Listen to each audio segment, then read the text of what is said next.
O Senhor se lembra sempre da aliança. Procurai o Senhor Deus e seu poder. Buscai constantemente a sua face. Lembrai as maravilhas que ele fez, seus prodígios e as palavras de seus lábios.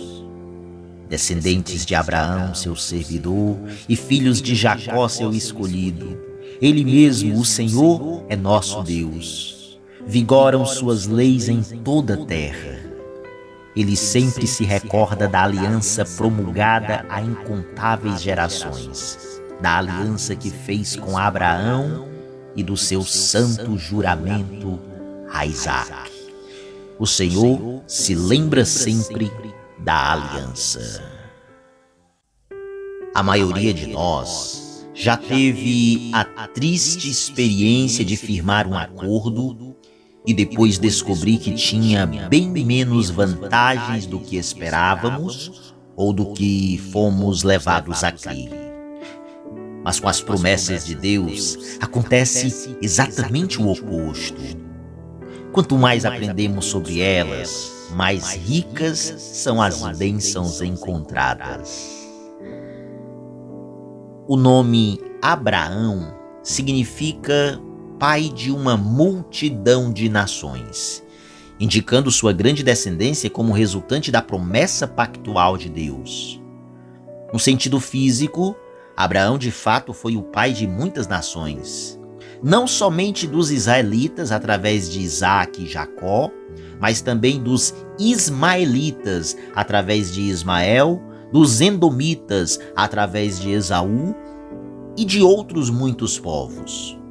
O nome Abrão, não Abraão, Abrão, significa pai elevado ou pai exaltado. Só isso já devia ser um grande embaraço na vida de Abrão, que tinha apenas um filho e este ainda havia nascido de uma escrava. Agora seu nome é mudado para pai de uma multidão, Abraão. Eu fico me perguntando como é que ele poderia conviver com um nome desses, hein? Tinha apenas um filho, o filho de uma escrava.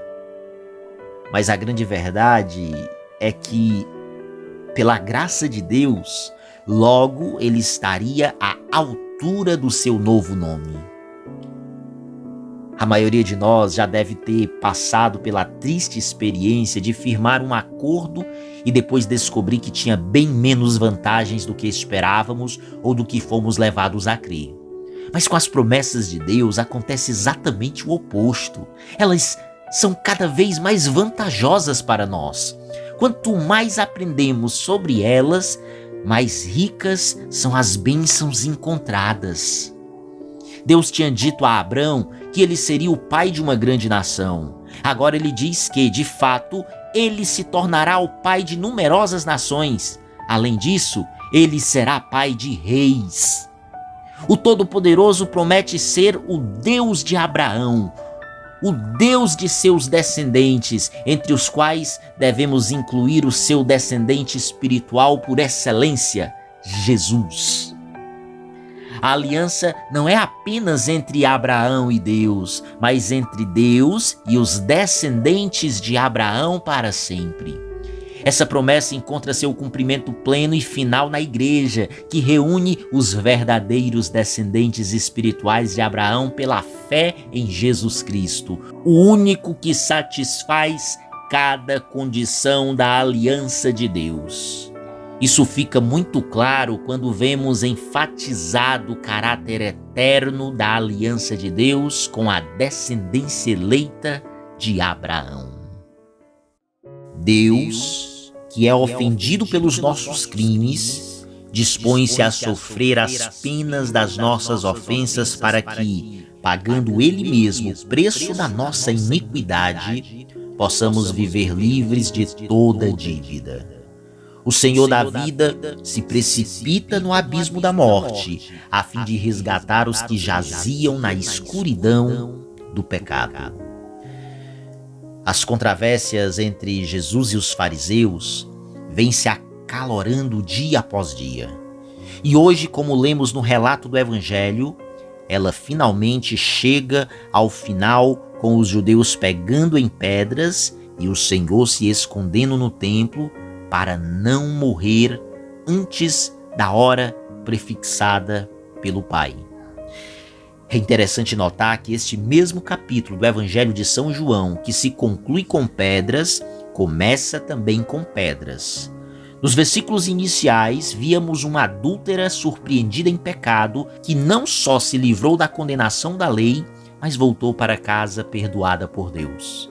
Agora vemos o Senhor que a livrara das pedras e perdoar os seus pecados, a ser perseguido pelos mesmos que a queriam matar. No primeiro caso, o que vemos é uma pecadora que sai redimida e desculpada das pedras que merecia. No segundo, o que vemos é um inocente de toda culpa, tendo que se esconder no templo para não receber as pedradas devidas aos crimes de outrem. Jesus está disposto a receber essas pedradas, só que ainda não chegou a sua hora. Aqui neste contraste entre a culpada e aquele que perdoa, entre a ré que sai absolvida da pena e o juiz que se submete ao castigo, está contida a essência da redenção. Deus, que é ofendido pelos nossos crimes, dispõe-se a sofrer as penas das nossas ofensas para que, pagando Ele mesmo o preço da nossa iniquidade, possamos viver livres de toda dívida. O Senhor da vida se precipita no abismo da morte, a fim de resgatar os que jaziam na escuridão do pecado. Qual bom pastor que dá a vida pelas suas ovelhas, Cristo nos salvou na cruz, vivendo a nossa própria morte física e nos conquistando assim a graça de uma vida que não conhecerá fim.